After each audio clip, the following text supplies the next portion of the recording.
JP news. నమస్తే, welcome to JP news.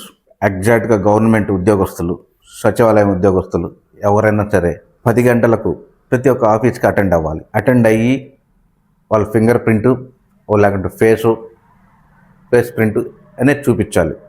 కానీ ఇక్కడ సచివాలయంలో ఉద్యోగస్తులు 10 గంటల 35 నిమిషాలు అయినా కూడా ఒక్క ఉద్యోగి కూడా అటెండ్ కాలేదు. అక్కడికి కేవలం ఒక వ్యక్తి మట్టుకే కూర్చో ఉన్నాడు.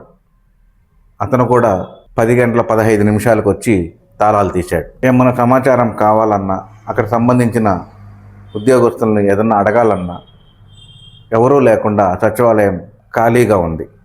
సచివాలయం బోర్డు బయట చూస్తే అది కనిపించినట్టుగా చినిగిపోయిన దాన్ని గోతాం పట్టులతో చుట్టి సచివాలయం బోర్డుని కట్టున్నారు.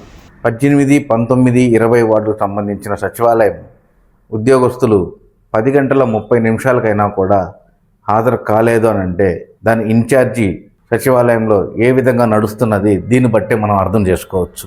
ఒకసారి మీరే చూడండి.